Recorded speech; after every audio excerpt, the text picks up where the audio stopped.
If you took a poll and you had to name your 5 biggest triggers for trauma reactions, like feeling trapped or humiliated or having an angry outburst, one of them, if you're like me, would be bad customer service. It's one thing when it's a restaurant or a retail shop where you have the option of never going there again, but when it's your mobile phone carrier or your gas and electric company or your bank or your health plan, where you're at the mercy of the other person to not cut off your access to these things you need, if they then treat you in a way that's unfair or demeaning or in a way that humiliates you in front of other customers, that can be a huge trigger for complex PTSD symptoms. Have you ever really lost your cool in those situations, either as a customer or as the customer service worker? If one person tips over into emotional dysregulation or says something unkind, it's really common for the other person to get tipped over too. Both people will spend the next several hours in a dysregulated state. And both people's families will likely find them stressed at the end of the day. And you can see how the ripple effect of one bad interaction can go on and on. But also, if one of those people can turn around a bad interaction or prevent it, or have a really positive customer service interaction, that also has a ripple effect on all the lives it touches. And that's what I want to talk about in this video. It's not just how bad customer service triggers CPTSD, but how good customer service can be a path of healing and even of joy.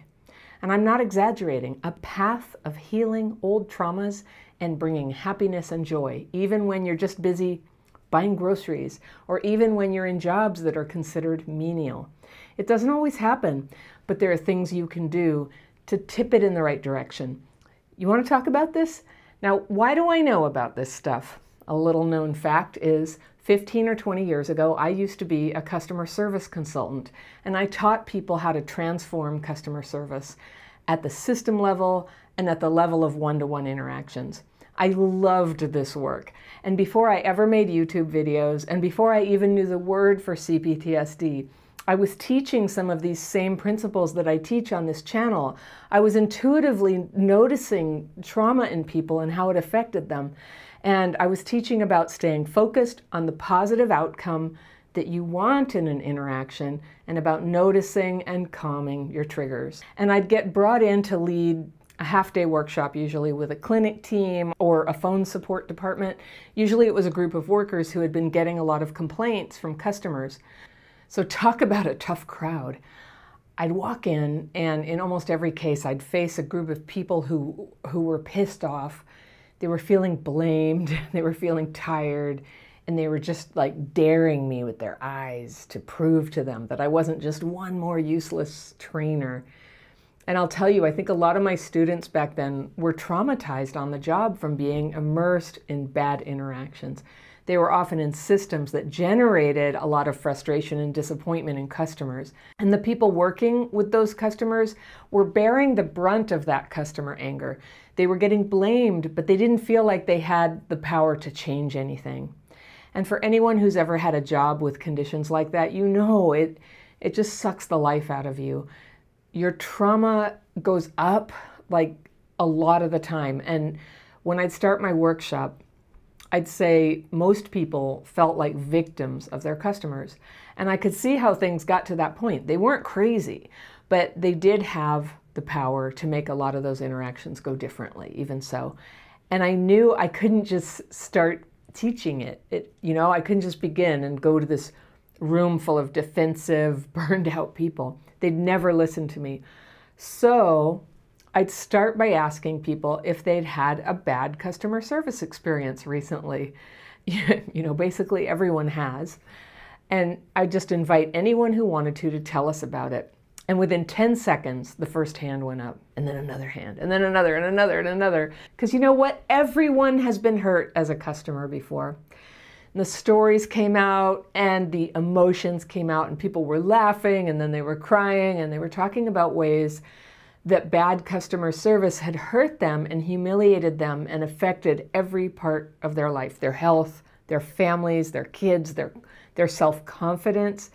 And this was true not only when they were the customer in bad interactions, but when they were the worker who was maybe part of creating that bad interaction. It hurts both people, even when it's caused by just one of the people. The worker or the customer can cause it, and both are affected. So then I'd ask them, have you had any good customer service experiences lately? And how did that affect you? And these amazing stories would come out of incredible kindness, generosity, lives being changed, one life actually being saved, just like miracles. And then there'd be more laughter, more tears. And I'd ask them, when you're the person delivering customer service, if you could design all the days that you're going to be working in your life, would it be worth studying and practicing how you can deliver that good customer experience, not just for the customer, but for yourself? And everybody had this beautiful aha moment that customer service interactions are not this time like outside your life while you're just at work. This is a time, it's very much part of your life where you meet another human being and have the opportunity to help them feel seen and appreciated and cared for. And that is what everybody wants. And we give that to each other at the post office. We do it on the phone when we're, trying to keep our bill from being shut off. We do it at the doctor's office. And yes, even with your mobile phone service provider, even them. Now, I'll be the first to acknowledge how hard it's been for me at times to stay regulated in customer service interactions. I have a history of trauma already.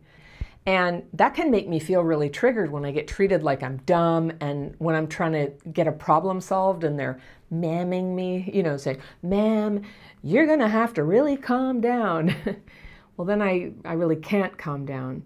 And by the way, if you think that you get dysregulated, you can take my dysregulation quiz. There is a link to it below in the description section. I have it under almost every video, but it's definitely under this one. Staying regulated is especially hard in customer service situations where things are going wrong, but you have no choice but to get through it because you need that product or service or solution, and you just have to put up with any kind of bad treatment that they care to dish out. That is triggering. I'm talking about the person who puts you on hold for 45 minutes and then disconnects your call, or the healthcare front desk worker who makes you say why you're visiting the doctor, like right in front of 20 people in the waiting room, or the government office that requires you to wait for 4 hours in a dirty room to even find out that you didn't bring the right paperwork and they're rude. The manager, right, who comes out and tells you again, ma'am, calm down. You can tell, I really don't like that one. These experiences can feel demeaning, they're infuriating, they're unjust, and they can tap into deep parts of your old trauma, which is stuff you can't even connect to a specific experience necessarily in the past, but now, in the moment, it's coming out like lava inside, like an emotional flashback. It's a feeling of overwhelm, a feeling like you need to get out of there, or you need to express that anger that's coming up inside you. And you see sometimes as it's coming out, you see in other people's faces how it's affecting them. I don't know about you, but that's like a feeling of shame where, the feeling is really strong coming out. These are CPTSD reactions, and yes, they can be triggered by bad customer service. And I know a lot of you are nodding your heads right now thinking about some doozies of bad customer service you've had happen to you. And a lot of you are nodding too because you've been a service worker. Most of us have at one point or another, or you are right now, and you're going through this right now. Because it works both ways, right? Part of what's happening in a bad customer service interaction is that the people working in these roles can feel just as threatened by the customer's power as the customer does by the worker's power. Now, you may not feel like you have power as a customer, but the people who take jobs in customer service where, because of factors they can't always control, can also feel helpless in these situations. Well, in some organizations, these folks are encountering frustrated customers and getting yelled at all day. Have you ever had a job like that? And they also have a high probability of coming from a history of trauma. So to answer phones all day from angry customers, you'd almost have to have superpowers of dissociation that would allow you to just kind of like, check out and tolerate that kind of interaction, and getting hung up on, getting screamed at, or getting blamed or threatened that the customer is calling the manager and demanding that you be fired. Now, most customer service interactions are pretty good, honestly. We can be grateful for that, but oh my gosh, when it's bad, it's so very bad.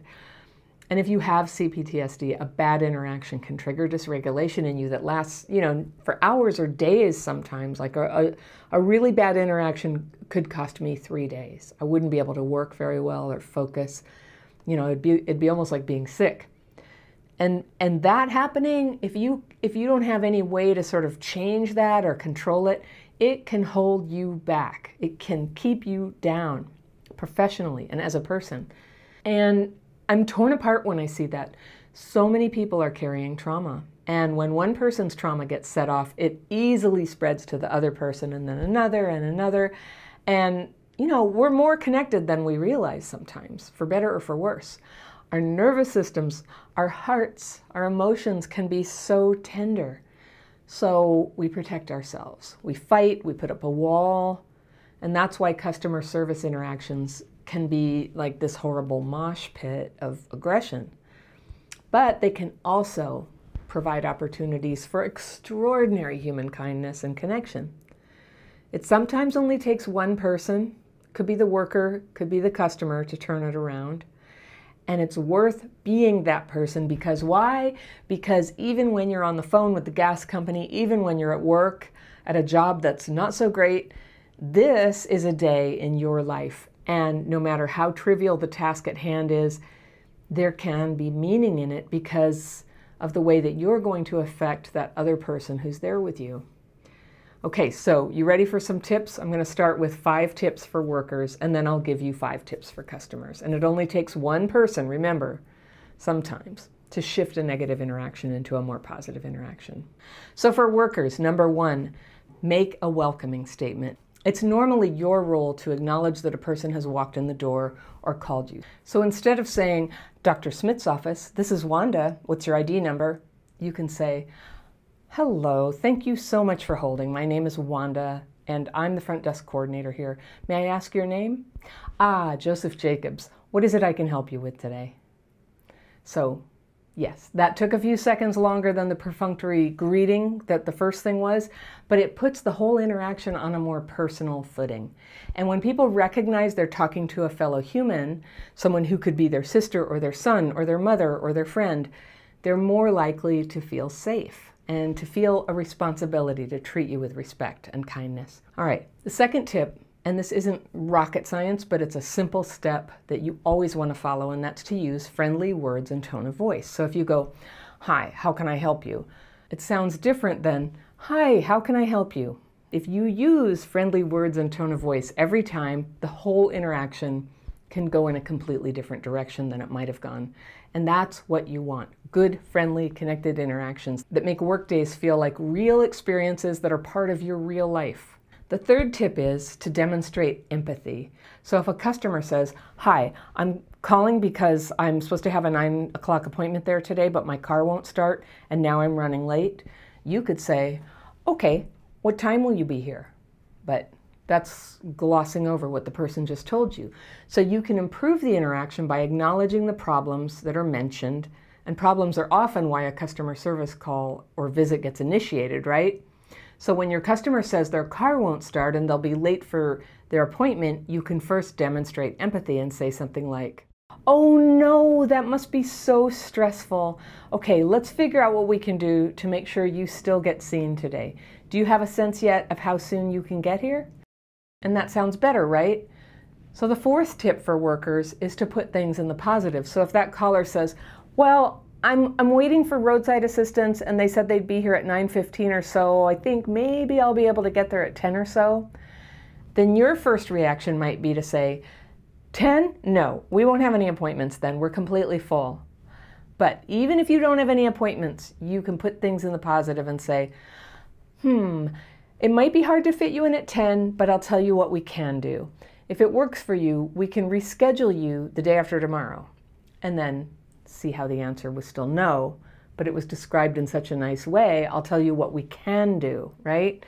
So whereas a hard no can set off old feelings of people not caring or helping this person, putting things in the positive can help them feel like, they have someone on their side, because they do. And finally, the fifth tip is to offer options. A big trigger for people with CPTSD is feeling trapped, needing something and counting on someone, but not getting it and getting trapped without what they need. And these emotions and triggers aren't happening consciously. They're happening because of years and lifetimes of experience being powerless and trapped. So when your patient says, I can get there at 10, you can say, okay, we don't have any slots at 10, but we can reschedule you tomorrow, or if you like, I can call you today if a slot opens up. It might not happen, but just in case it does, I can check and see if you'd be free to come in then. Now notice how the answer is still, you'll have to reschedule. But now it's a choice how they'll do it. And that helps them know that they're respected, that they have a say in this, and that you care about them. Okay, now if you're a patient or customer in a customer service interaction, here are 5 tips that you can use to help make that interaction not just go positively, but turn out well, so that you get what you need, your problem gets solved, and you get respected and cared for. All right, 1, don't just begin with a question or complaint like, yes, I bought this flashlight here yesterday and it doesn't work. You can begin your interaction by making eye contact and smiling at the worker who's going to be helping you, and greet them. This is to help create a connection of 2 people that sort of sets the foundation for a better interaction. Then you can tell them why you're there. So number 2 is, just like I told the workers in their 5 tips, your second tip is to use friendly words and friendly tone of voice. This is like the magic tonic for things that happen between people. Friendliness is something we all need, and it's more likely to elicit empathy and cooperation from the person who's working with you. Number 3 is explain the problem or complaint or need that you have as clearly as you can, without long stories, without blame. Even if the broken flashlight created a problem for you, you don't have to go into what the whole problem was. You can just tell them, it doesn't work. All right, because then number 4 is, if needed, to demonstrate empathy. When a customer has a complaint, or when a store is really busy, or when there have been problems, it can be really stressful for the worker too. So especially if the worker is accustomed to getting complaints from people who, give them a hard time, start raising their voice, you don't want them to go to that emotional place. You want them to know that you're on their side, that you're working together. Because if their defenses come up, there's a risk that they'll doubt you or say something snarky to you or act cold and stony-faced, and that could end up triggering you. Then the hard feelings come up. Then they start ping-ponging, and then you say something and they say something, and the whole thing can get very tense. So the solution is just stay kind and calm about the situation. Give the worker and the store the benefit of the doubt that they're acting in good faith. Let them know the resolution that you'd like. So in this case, let's say you want a replacement flashlight. And then that brings us to the 5th tip, which you might need if, say, they tell you they can't give you what you want. Let's say they've run out of flashlights, and it's tempting in those moments to let them know, I'm so irritated, I bought this, I was counting on this, it's going to be a big hassle to go get another one. Yeah, you want to tell them you're inconvenienced, but I'm just telling you, there's no point in bringing that in. They know that, they don't have another one. So just remember, these interactions are part of your life. You want your life to be good. So the best thing that can happen is to get your refund and go somewhere else. And then treating people right here in this interaction with patience and kindness and goodwill. That's what you're going to feel good about later. It's good to have those strengths with you, ready for anything. You've probably noticed that the customer service skills we're talking about are good for just about any situation in life. And it all has to do with noticing when you're dysregulated, getting regulated, and staying regulated more of the time so that you can show that kindness and patience with people. Hi, Anna. I suffer from CPTSD, and nobody at work knows. I spend an inordinate amount of time hiding the fact that my energy and flow is extremely inconsistent. I work at home, and I manage to get my work done through self-flagellation more than anything else. That means being hard on herself. I feel as if my life is a lie because of the energy I put into hiding how I really am. I feel a strong urge to somehow come out as someone who finds it really difficult to finish tasks and do simple tasks. More sophisticated and large tasks are actually much easier for me.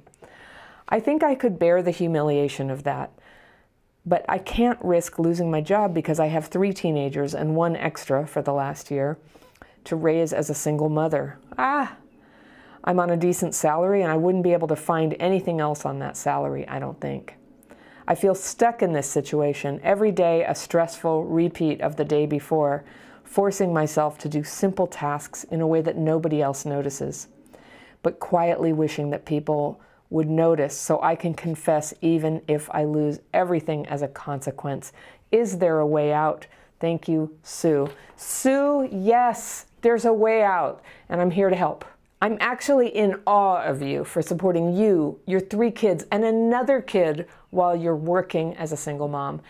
And I hear you that your work is really a struggle right now. But before I start talking about some strategies to deal with work, I want to just say with all my heart that you are doing life's most important job, raising your kids. And if you were doing that under ideal circumstances, you'd have 2 adults helping with that, doing that job. You're doing both jobs. So just big hugs and support to you and validation.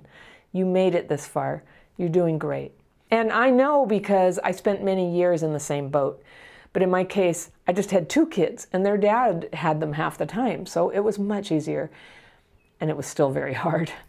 It's isolating and exhausting and thankless being a single parent. But this too shall pass. And I want to share some tips with you to stay strong and stay sane while you're still in this hard part of it, okay? So first of all, I hear this urge in you to self-sabotage, to come out, as you say, as somebody who can't do your job, where you actually crave to get found out that you're struggling, even if it means you lose your job, even if it means you can't support your family. Now, I'm so glad you haven't done that and that you did something really positive. Instead, you confessed to me. I'm safe. You told me how crazy the process is inside, where somehow you're getting the job done despite CPTSD symptoms. Now, when you talk to someone who understands, it can really help to get some perspective. So my question for you is, are your struggles with the small things on the job really as bad as you think? I'm guessing that what you mean is that you're disorganized, maybe dropping the ball on things and feeling ashamed about it. You're dysregulated. That's a brain thing that happens to people who had childhood trauma. It's hard to keep track of details, hard to hold memories in place. It feels like, you know, every time you try to remember something, it's like looking in your purse when you've just been stuffing things in there. It's not all neatly organized. It's okay. It can be reorganized, all right? I think it's interesting that the big picture things are easier for you. This is really valuable information, actually. I can hear that you're tired and stressed and the conditions of your life are triggering a lot of dysregulation and fear. So it kind of makes sense that the small and detailed tasks are harder for your brain to manage. And it's absolutely kick-ass that the big tasks are easier for you. You get those done. Now, I'm going to suggest that you totally rotate this shame attack you're doing to yourself and just look at things for what they are. Small and simple tasks are not your strong point right now. Large and complex tasks are your strong point. So I just want to point out that often when someone has that combination, they are ideally teamed up with a detail person. Many, many great things have been accomplished in this world by teams that include big picture people and close-up picture people. They're both really essential. The two really need each other. They're invaluable to the job and they work in complement with each other. Now, in small companies or startups, people often have to play both roles. And I think it's interesting that at home, you're doing the job of 2 parents, and at work, you're doing the job of 2 minds. So no wonder you're feeling the heat, girl. That's 4 jobs. It never stops, right? You've got this, though. You don't have to be perfect at all 4 jobs. I know that being a single parent means always feeling like you didn't do enough on one front or the other. You know, bad job, bad parent, bad job, bad parent, back and forth. That's what we do, all right? That's part of the deal. It's normal to feel that way. Now, the way you're doing both of those roles in your job right now at work, the big picture thinking, the little picture thinking, and I know there's other people you're working with who are handling both of those in one job. Well, that's awesome. But let's not envy them. Let's work toward you being that way too, or just kind of sliding along the continuum in that general direction of having less effort for you to handle both aspects of your job, or who knows, maybe one day getting to specialize in the big side and having somebody else fill in on the small side. That's an entirely possible scenario. Now, I can definitely hear in your letter that you aren't comfortable feeling like you're not doing the job that you're paid to do, and I want you to build some confidence back in the work that you're doing. Not fake, not give yourself a medal for whatever little thing you do, confidence, but earned confidence, which comes when you get right with your own integrity and you feel pride in the work you're doing. And when you feel like even if you do your job in a way that's tailored to your own neurology, you can go to bed each night knowing you did an honest day's work. That's a very good feeling, and we all miss the mark sometime, but it's worth making that your aim, to put in an honest day's work and have that satisfaction. Okay, that's your pep talk, and I want you to keep this video handy so that every time your stress and trauma are making you fantasize about catastrophic failure so that you can stop dreading the future and just get the damage over with, this positive perspective can help you stay solid and well organized and in present time, back on track. If you ever want to leave your job, that's a choice, but let's help you get back in your strong place where what you do next is always a constructive choice, or nearly always, as best as you can, a constructive choice. Choice is very powerful. Choice comes from healing your trauma, all right? Strategy. Let's talk strategy. The first one is, I'm going to suggest that you totally embrace that your energy and workflow, as you say, are extremely inconsistent. Okay, you are not alone in this work style. Lots of people who don't have CPTSD are this way. And those of us who do have CPTSD, a lot of us are this way. Did you see my video a few weeks ago? It was about crashing. You know, do you crash and lose productivity over it? It means working in big, bold bursts and then drawing back into your cave for a rest. And if CPTSD is in the driver's seat, self-flagellation, like you said.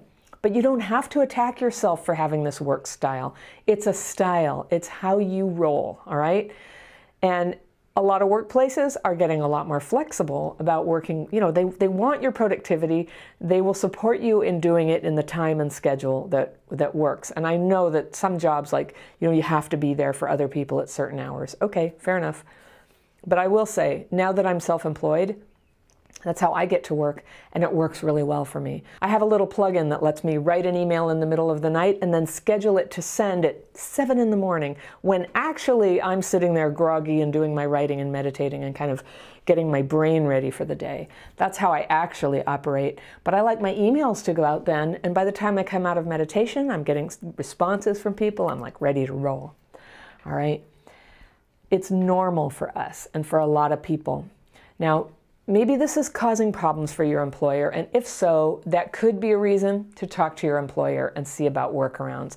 Yes, that would be an opportunity to talk about having CPTSD, but honestly, so many of us have never actually been diagnosed. And even if we were, you have to kind of ask yourself, because CPTSD is not widely recognized, it's not always widely supported, would it lead to creating better circumstances on the job, or could it possibly lead to being stigmatized or thought of as unreliable?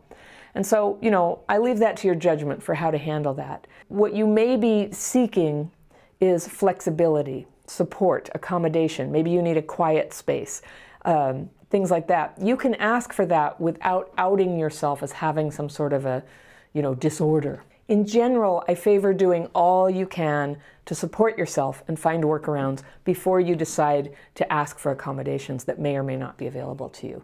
Then ask if you need to. All right, let's talk about the ability to focus. If you're like basically everyone on earth in this generation, focus is a challenge. Okay, here are some tools I use to support myself on that. One is noise-canceling headphones. I'm serious, these are amazing. These are kind of expensive ones. You don't have to get them this fancy, but I can't hear you. I can't hear you. And I can also play instrumental music. Personally, I can't listen to music with lyrics and get anything done. It totally hijacks my brain. I'm a very wordy person. But I can listen to white noise. I can listen to the sound of the wind in trees. I can listen to binaural beats, and some of these things can be quite calming. You can experiment with that. Number 2, you can turn off notifications on this thing and on your computer. Turn off all notifications when you're doing focused work. And that goes very nicely with the third thing, which is using a timer and working in chunks of time. I like 25-minute chunks of time. Some people use 50-minute chunks of time. I take a 5-minute break. Some people take 10 minutes. So 25 minutes working, 5-minute break. 25 minutes working, 5-minute break. And I use a little Scrum application called Kanban Flow, K-A-N-B-A-N Flow, F-L-O-W. I love it. There's a lot of applications like it, but I can make columns of tasks. I can color code them for how much time they take. I can put names. I can slide them around to different columns. And when I want to time my work, I can go in and click a task, highlight it, a timer begins, and it starts going for 25 minutes. All my notifications go off, headphones on, and I just do that. Then the timer goes off, I take a break, go get a cup of tea, check my email, whatever I want to do, and then come back and do another one. So this technique is called the Pomodoro technique, by the way. You might have heard of it out there. Pomodoro, P-O-M-O-D-O-R-O. And the person who invented it, I think they had a little timer that looked like a tomato. Pomodoro is Italian for tomato, okay? I love this technique. When I have writer's block, which is constantly, I write a lot of stuff, and I just, I want to put it off. I just want to come up with some little, do the laundry or do some dumb thing, go to the bank. But instead, I set my Pomodoro, I make myself work for 25 minutes, and usually I don't even need to do anything else. There's no more struggle anymore. Now once I get started writing, I don't even want to stop. It's just coming really easily. You can see if that works for you. It's a free app. I get the $5 a month version so that I have a little more, features. I love it. Another thing is make big chunks of time where you block off categories of work.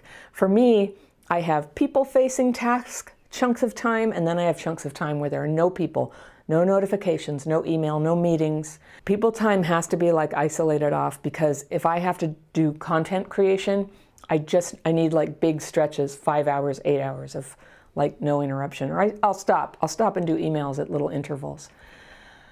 I try never to browse during the day. It's so hard. Part of my job involves the secret Facebook group for members. And the minute I go in there, all the other stuff that's on Facebook starts catching my eye. And I try to be really disciplined about that. You're watching this on YouTube. Well, every time I post on YouTube, I'm seeing all this like cool stuff coming up for some of my heroes, Richard Grannon and Russell Brand, and all these great videos are coming up, and I want to see what they're doing, but I got to get my work done first. So if I'm disciplined about anything, it's about protecting the chunks of time where I create and where I deal with people. And consuming content, I only do like after 9 o'clock at night. Okay, next thing is keep a somewhat tidy space around you at work. I don't know about your dysregulation and PTSD, but when I see clutter, it tends to be dysregulating. When my desk has everything kind of, more or less put away, kind of sort of perpendicular. I mean, I'm really not OCD about this. And in fact, because I work a lot and I have PTSD, I just generate mess everywhere I go. It's just like mess, mess, mess everywhere I go. But a couple times a day, I stop and I tidy up my workspace, because visually, that chaos and stuff just sort of laying all over the place, it registers to me like a great big to-do list, like screaming at me. And I need everything to like be in a folder or turned face down so it doesn't keep like calling my attention to it. I need to put my attention on one thing at a time, nice and slow. Now finally, no fairy video would be complete without this. I'm recommending you use my daily practice techniques, writing and meditating, special techniques, morning and evening, to calm and collect and clear up your mind. Now you might say, I don't have time for that. I can't put in a half an hour in the morning and a half an hour in the evening. And I totally understand that feeling, but trust me, these techniques will give back much more time than they consume. Because what is time? Time is the ability to pay attention and choose what you will do next. When you are throttled by stress, self-attack, dysregulation, you have no time. You can't really read, you can't really get something done, you can't really have a conversation. So you, with your calm mind, it's like your time just opens way up. You get so much more done. I teach people how to heal the symptoms of complex trauma from childhood so that you can free yourself from destructive patterns that maybe in the past have sabotaged your work life and held back your ability to rise up the ladder of career growth and income. I don't talk about money enough on this channel, I think.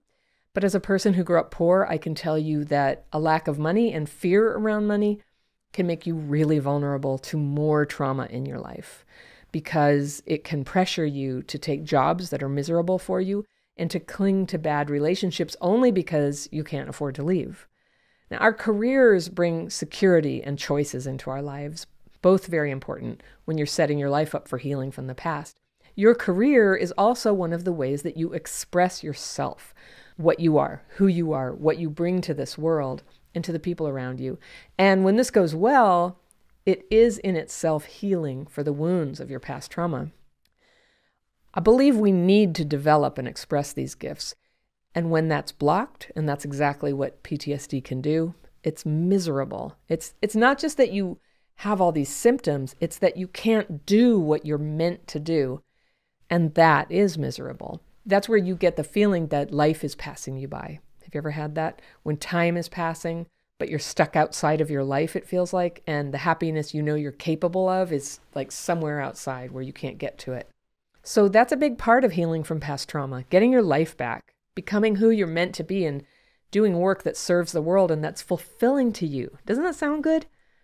Healing trauma isn't just about trying to be someone else. It's about becoming more of yourself. And yes, you are someone who was traumatized, and you have great things to bring to this world anyway. This is your chance to not let the past limit everything about your future. What happened in the past, it's real, but what you do with your life today is even more real. So in this video, I'm going to show you how to spot where your PTSD is getting you stuck and teach you some strategies to free yourself and go further in your career than you thought was possible, because the world needs you. All right? That's why we need you. So let's talk for a moment about the ways old trauma shows up in your work life. Now, in my experience, there are 4 main trouble spots. One is your ability to work with other people has some gaps in it.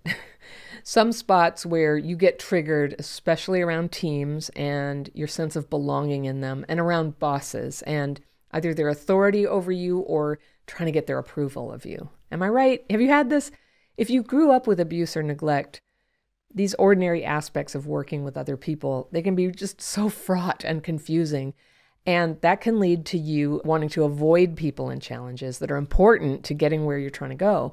Or it can lead you to walk in like a deer in the headlights into work situations that repeat the abuse and neglect that hurt you in the first place. Bosses and coworkers who are bullies, manipulators, excluders, the mean girls in high school. And if you grew up with this kind of thing, you might know that you need to get out of there, but it can make you paralyzed. You start to doubt yourself. And it's not rational, but that's what trauma can do. Okay? So that's the people you work with. The second way trauma can show up in your work life is in your tendency to get dysregulated around unpleasant people, or just around any kind of stress or deadline pressure or self-doubt, which everybody has at work sometimes. Now, you've probably heard me talk about dysregulation. It's a brain state that's common for people with childhood PTSD. Any kind of stress can make you feel spaced out, discombobulated, overwhelmed, or it can make you feel over-emotional with feelings like panic or rage or just getting upset until you cry, which is never fun at work, I happen to know. But it's especially painful when you're freaking out and you're confused about whether the thing that's upsetting you is even real, right? Or it's not reasonable to be freaking out, but you can't stop. And if this has happened to you, there's a lot of shame wrapped up in it, and that shame all by itself can stop you from being who you are. And it can stop you from going for the work that you really love. So it's devastating. The third way that trauma can show up in your work life is when it crushes your brilliance, that chronic ongoing stress and intensity of having CPTSD in your brain. When you don't have a way to calm it down, it just starts like robbing you of your ability to focus, and it's draining you of your productivity, your enthusiasm, and it makes you feel like a dumbed down version of yourself. Have you experienced that? And of course, CPTSD symptoms create a negative cycle around money. I grew up poor, for example. My mother had grown up middle class and had a great education, but the chaos in our family around her addiction and drinking, if you have that in your family, you know how it gets wrapped up in everything and sucks the life out of it. So we were on and off welfare for several years. And when I was very little, we were hungry sometimes. And she'd go out for a while, for more than a couple of days sometimes, and we'd have to find something to eat and get ourselves to school. And my clothes would be dirty and I'd have no jacket, that kind of thing. So poverty can cause trauma, and trauma can cause poverty. You can break that cycle, but if you haven't done it yet, that trauma can keep getting back into your life. Trauma has a tendency to beget more trauma sometimes. You probably have experienced that. Maybe your trauma symptoms cause you to lose a job or drop out of school, or you never go for anything challenging or well-paid because of that big trauma-shaped hole in your self-confidence. Or you're worried that being around people and working with them is just going to be too triggering. Or you gravitate to cruddy jobs just because you know you won't have to deal with people. Kind of helps cut short that dysregulation. But it cuts you off from learning to work with other people and deal with them, which is a big part of being successful in life as well as work. And the thing is, when you're broke or struggling financially, you are extra vulnerable to re-traumatizing yourself through the choices you have to make. Staying in a bad relationship or a miserable job because you can't or you feel you can't make that leap to something better. So what can you do to stop the negative cycle and start taking positive steps to do the important and meaningful work that you know is inside you? I call this breaking the wheel, okay? The wheel is that hurricane of bad thoughts and feelings and actions and outcomes that just goes round and round, and it can be hard to escape. You don't even try to climb out, just break it. That's what I'm saying. Just take a big stick and jam it in there wherever it lands. Do the thing about your trauma that is right in front of you. Make the change that's doable for you. If something's too hard, not that, do the thing that's doable. Is it taking a class? Go sign up. Is it quitting a crap job? Maybe it's time. Is it changing where you live so that you can pay down debts and start building up savings again? Yes, that's a good idea. Being economical feels good. Start where you are and change the thing in front of you. When you're healing, work can be an opportunity to grow and heal and evolve if you're engaged in healing your past trauma. For this, a few things are important, all right? One is you need a way to discharge PTSD thinking before it spills out of your mouth and into your work life. Those urgent feelings in CPTSD that would make you lash out at other people or sabotage yourself when you're upset, you can always wait a day to do that, assuming you're not in physical danger, that is.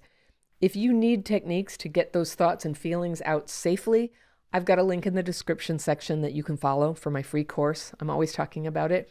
Look for the words free course down there, and I'll teach you how to calm the symptoms so that you can take smart actions from a calm and clear place.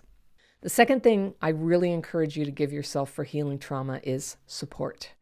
Now, maybe this is a therapist, maybe it's a trusted friend, a 12-step sponsor, or a group who can be your sounding board when you don't know if you're being abused or just running through an old emotional loop. It goes both ways, right? And to learn discernment, it helps to have gentle feedback from somebody you trust. The third thing is practice recognizing when CPTSD symptoms are happening so that you can take measures to come back into a regulated state before you try to communicate or solve anything. And I'll put more course links in the description section if you need help with that. It also helps to be very practical about your work life. What happens with complex trauma sometimes is that unmet needs from childhood leak into everything else, and we can go through our workday hurting that we didn't get enough acknowledgement or appreciation, things like that. And yeah, that can be a real thing, but for those of us who didn't get it as kids, the pain around it can get kind of oversized. So this is something to try to stay grounded about, to keep expectations right-sized. Now, one thing I didn't learn until pretty far into my career, and it made a bigger impact than anything else I'd learned up to that point, is that when you take a job, you're paid to make the organization and the other people who run it successful. And I did used to be somebody who didn't get that. I was worried more about what the job was giving me. So that's important, but it needed to be balanced with what I contributed. And I'm telling you, when This was explained to me by a mentor, not a work mentor. I never had a work mentor, honestly, but someone helped me see it. That shifting my focus like this made my career finally take off out of dumbed down work and on to a series of new opportunities that ultimately led me right here to be with you, trying to help you be successful. You can consider orienting yourself in a similar way towards the service of other people. Now, that's not being a servant. That is bringing your gifts to bear, and I'm telling you, there is nothing more satisfying and fulfilling. It requires a lot of continuous learning, but you'll see how your old sense of disappointment and hurt sort of just gets swept away by a sense of self-worth and dignity when you're serving. Now, when you're bringing the best of yourself to work, not being a doormat, not being a Klingon who stays in bad situations, but bringing your best self, it gradually reveals even more of the goodness that's coded into you. You were meant for better things than a life that's limited by trauma. You're designed to heal and to grow and to bring good things into the world through everything you do, including your work, including the way you make money. Dear Fairy, thank you for all you do. I write to ask advice about my relationship with my partner of over 5 years, Adrian. That's not his real name, she says. He's kind, loyal, outrageously funny, intelligent, and a considerate man who has CPTSD, paranoid tendencies, and depression. And most of the time, our interactions are mutually stimulating, loving, and respectful.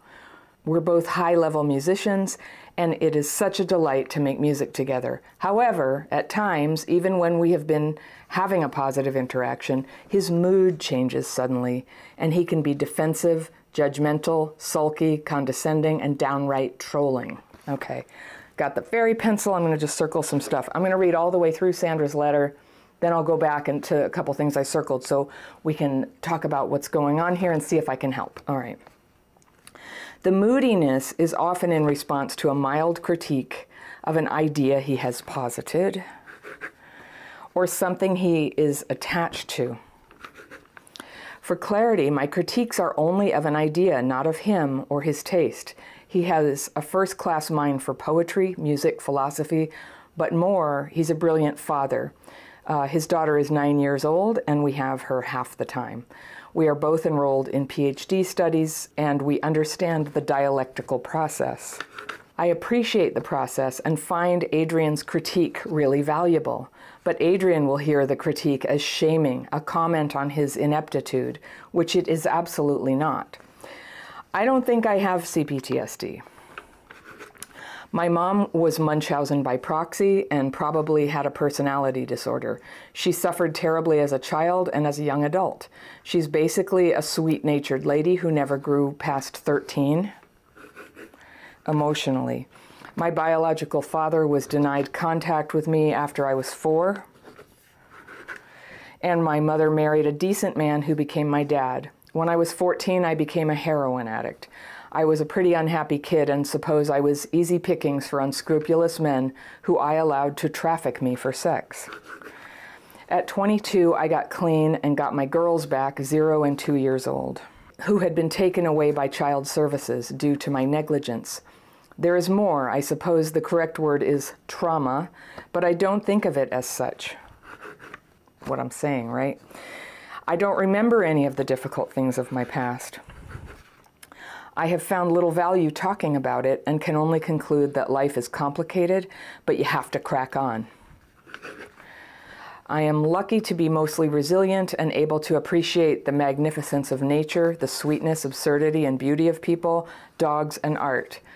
My younger sister, Rose, now this section about her sister and mom I almost wasn't going to read because it felt like it was a digression, but I'm going to share it because I think it sheds a little bit of light on what I think is going on. All right, my younger sister, Rose, had the worst time, though. Mom was a child psychologist, and as such, had Rose declared intellectually disabled. While Rose is on the autistic spectrum, she is very capable, currently completing a master's in early childhood education.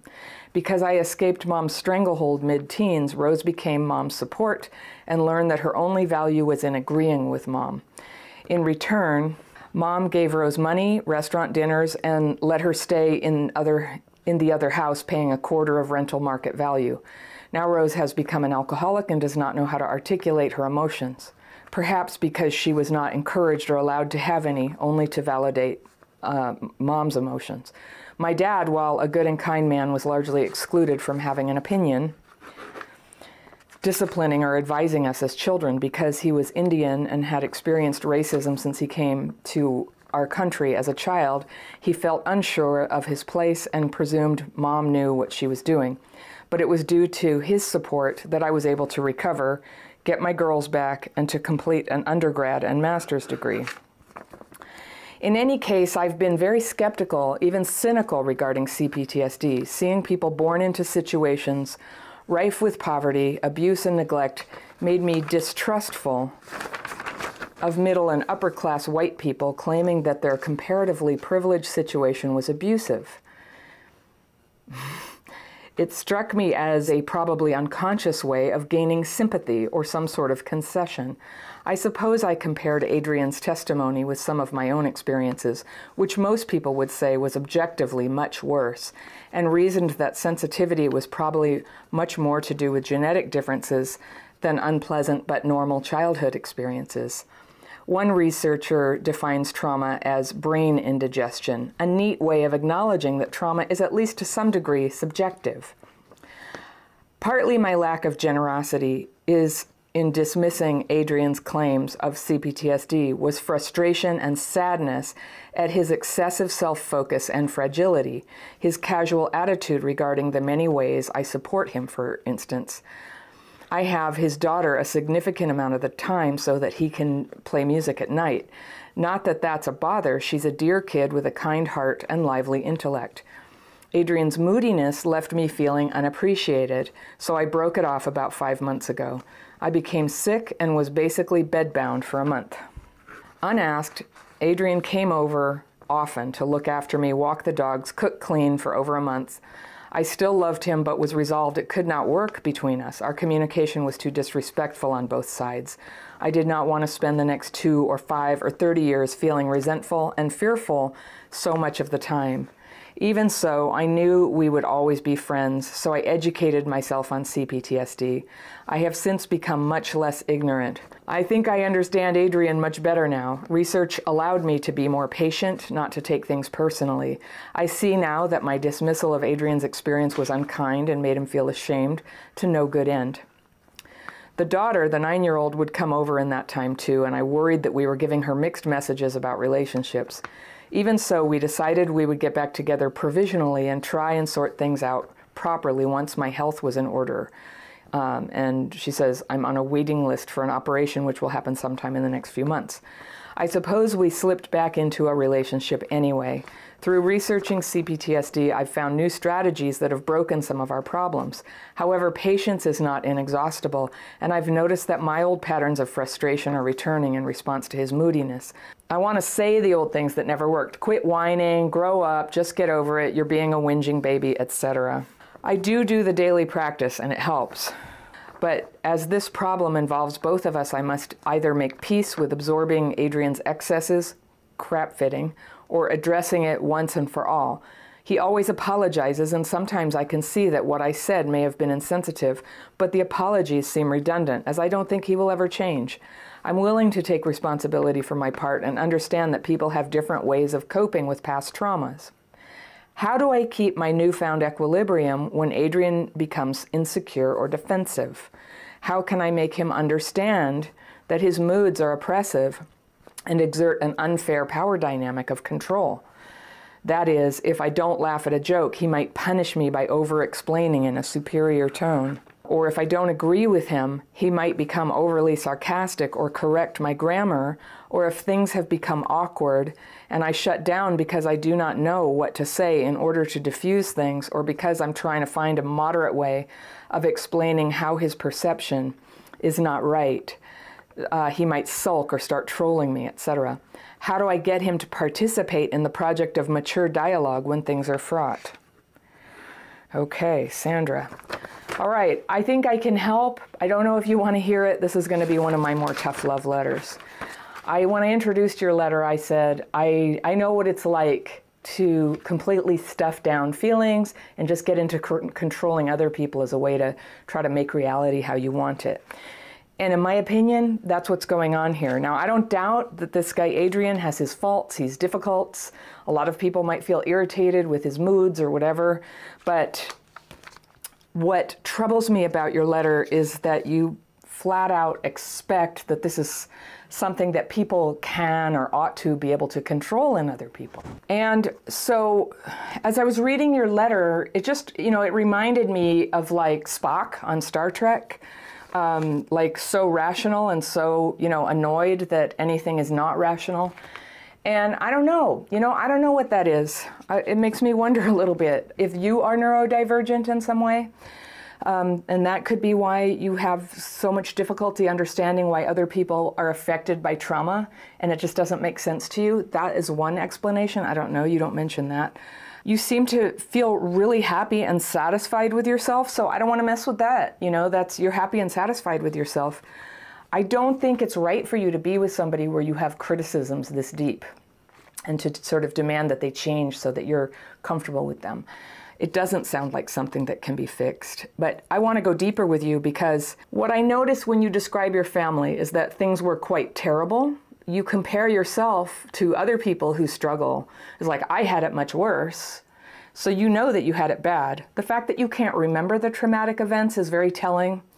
And also, what I notice when you tell these stories about your family is you have a mistaken idea, like you're describing behaviors they have, which is fair, but then you read their mind about what it means. You read their mind about what their intention is, and what they actually wanted and the only reason they do this. And that is a clue to me that you are very, very deeply disconnected. I don't know what it is. When I did this to people, I called it arrogance. For you, it might be a neurological difference or something where this doesn't make sense, but you actually cannot read their minds or what other people's motives are, no matter how you're wired. So when you just say like, in return, they did this. You have this like psychologization of your mother's and your sister's relationship.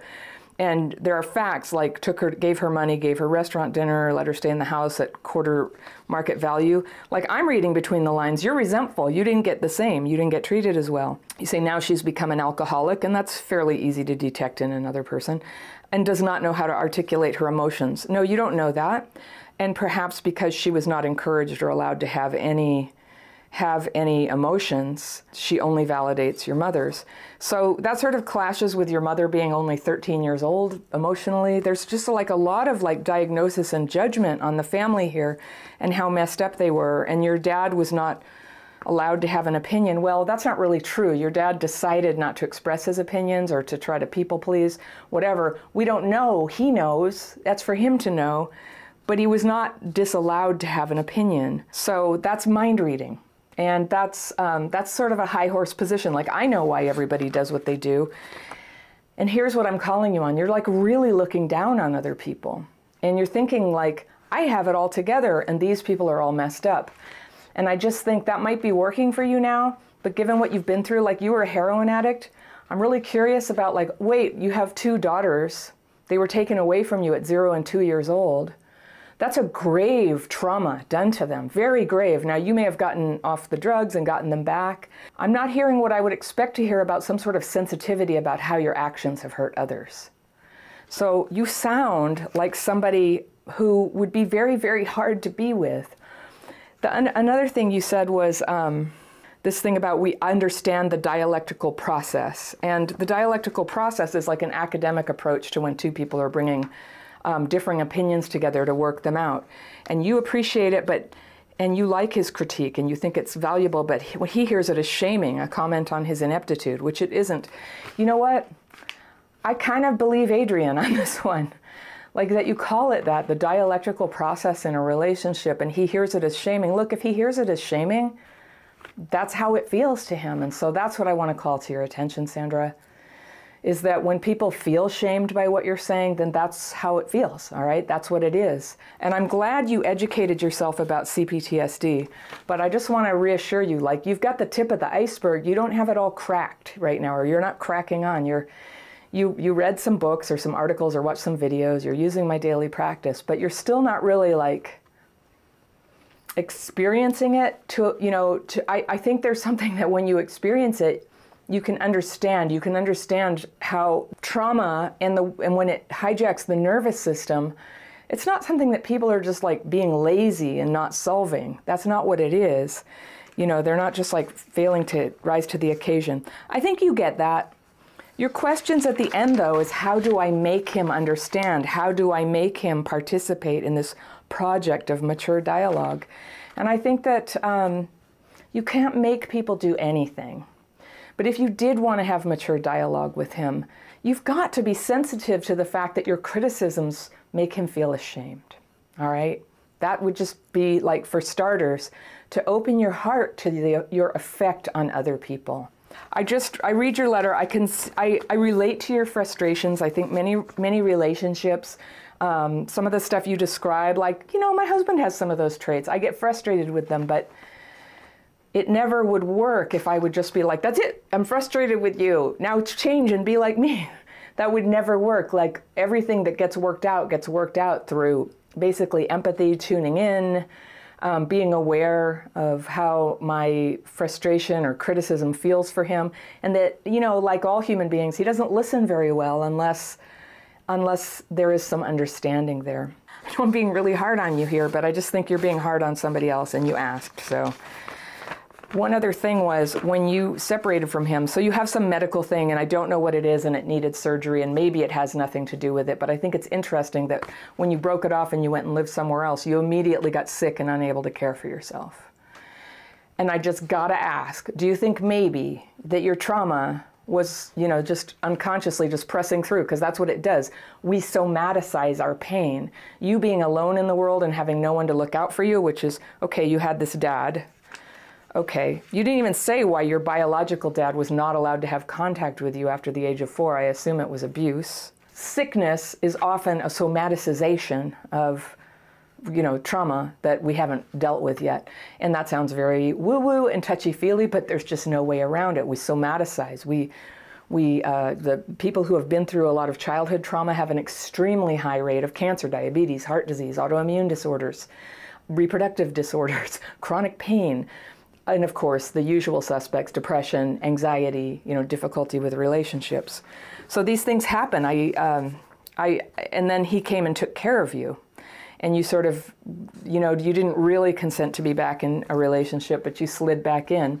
And so I just couldn't help but wonder, forgive me if it's wrong speculation, if that was just a way that an aspect of you that cannot express himself can just say, I need to be taken care of too. And I don't have it all together either. That's a very beautiful, humble, open-hearted place to be. And I know that for me, I had a lot of medical difficulties, and I really wouldn't want to wish them on anyone or go through it again if I had a choice. But one good thing is that after being somebody who refused to ask for help and needed to feel like, it's not even that I needed it, it's just how I was wired. After the way I grew up having to be so self-sufficient, it was just really hard for me to be like dependent or interdependent. There's a way that I always needed control. And I had this surgery where I couldn't like get up or walk for 2 months. And the surgery involved donation of leg muscles to other parts of my body. So I was just like in a lot of pain. And I had 2 little kids, and I was a single mom, which I guess you've been a single mom a lot in your life, I guess. You haven't talked about that, but that's like a dominant feature of my life during those years. And I had to be taken care of. And in fact, my stepdad came and took care of me. And that was a dynamic that we had not really had as adults at all. And it was really awkward for me at first, but it was really healing for me too, to just have him show up and come help me out for 2 weeks and drive me to I had to go like to the doctor every day for a while, and my kids had to be dropped off and picked up and fed, and just all those things. And he helped me, and it was a really lovely experience. And so in a way, I hope you had as wonderful a experience that somebody shows up in your life and cares for you, and how profound and important that is, even though all the people in our lives are kind of messed up, because everybody is. Everybody is kind of messed up. I hear you that, he just the way he is just like not great for you. It's not great for you, and that's legitimate. And that would be a good reason to leave the relationship if you're not able to accept him as he is. Of course, couples need to communicate, and it's not going very well. He gets defensive, he sulks, and you know, it's a little bit like what you described your mother as being, and that's, you know, we do find ourselves with people who have some of the negative and positive traits. And so it reminds me of what you said about your mother. She was very sweet, but she was immature emotionally. So now you've picked that again, but you picked it, okay? You picked it, and you're not committed to it yet. You're not married. Yes, there's this kid involved, which does put the pressure on for you to make your mind up one way or the other. From what you've said, I think we're going to get a lot of comments from people who just go, that guy, he just sounds like a pain in the ass, and no woman should have to put up with that. You should leave. Some people will say that. And other people will just say, you're so lucky to have somebody who cares for you when you're sick. You should learn to, you know, make more peace with it. So basically, we're not going to have a concrete answer for you, but my suggestion for you is, instead of focusing so much on his flaws, they're always going to be there, right? So long as you're with him, they're going to be there.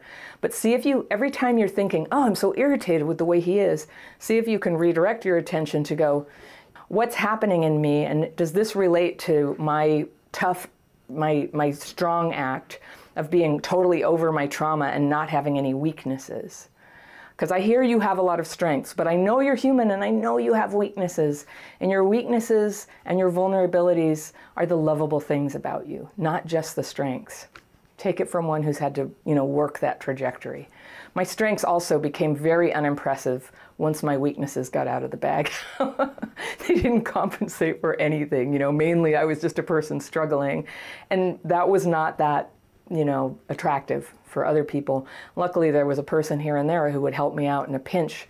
But mostly that crisis of not being able to function on this like sheer will and sheer get it together energy, this, when people put down the phrase, pull yourself up by the bootstraps, I disagree with that. I think there's totally a time for that. You just got to do it sometimes. But there's also a time to open your heart and feel that love and humility that we're all kind of broken and kind of messed up and kind of irritating, and we love each other anyway. So no perfect answer for you here, but just a suggestion to open your heart and see where that takes you. See if that changes the nature of the relationship or not.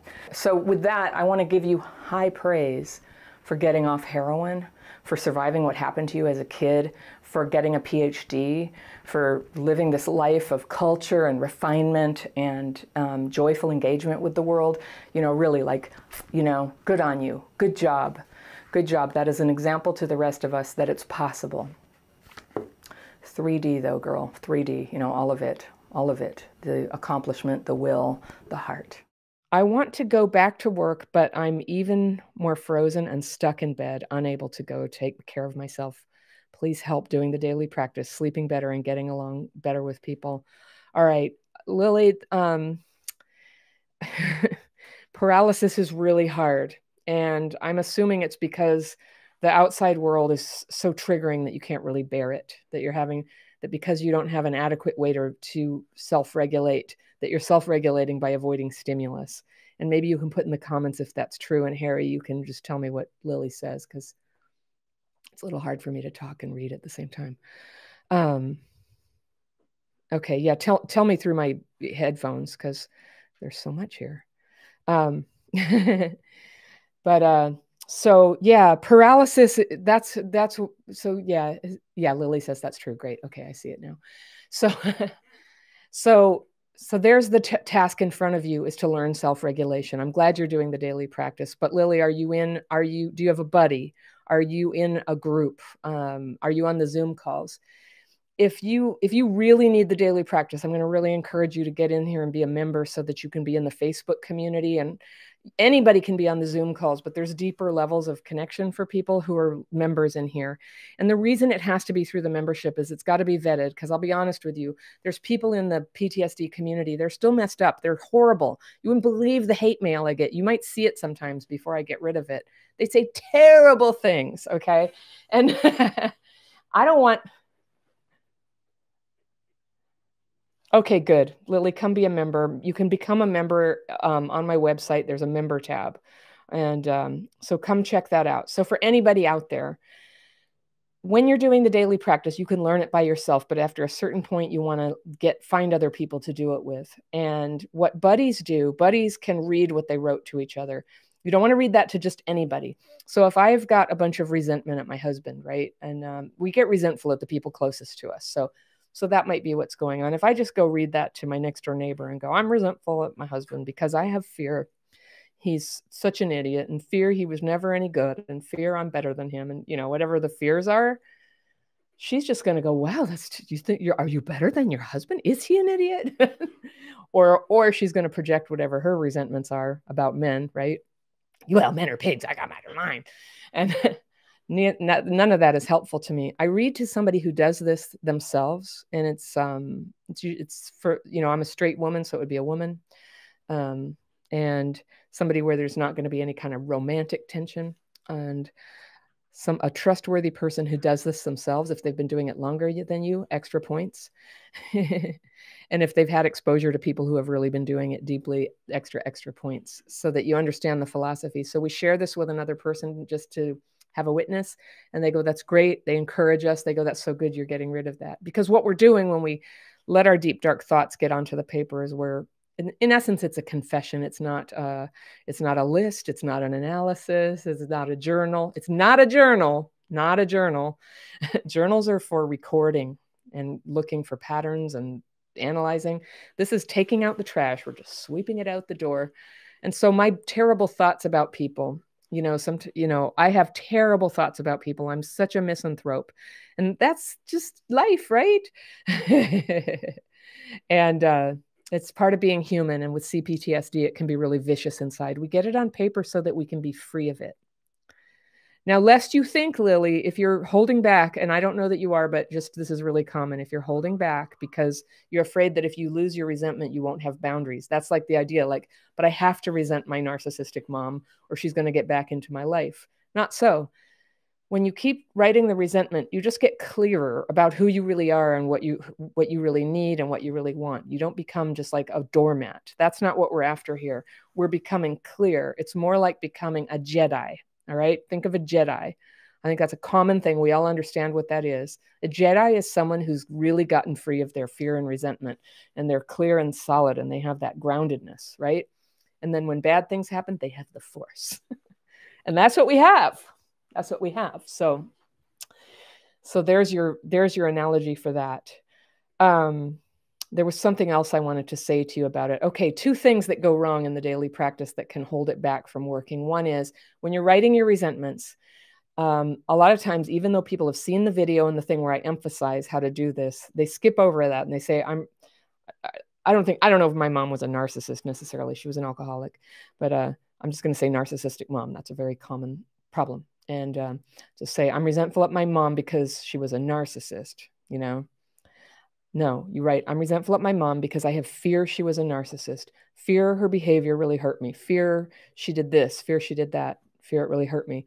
So I'm resentful at so-and-so because I have fear. And then the reason. You don't go right into the reason. This is not a list of everything that pisses you off. It's not a list.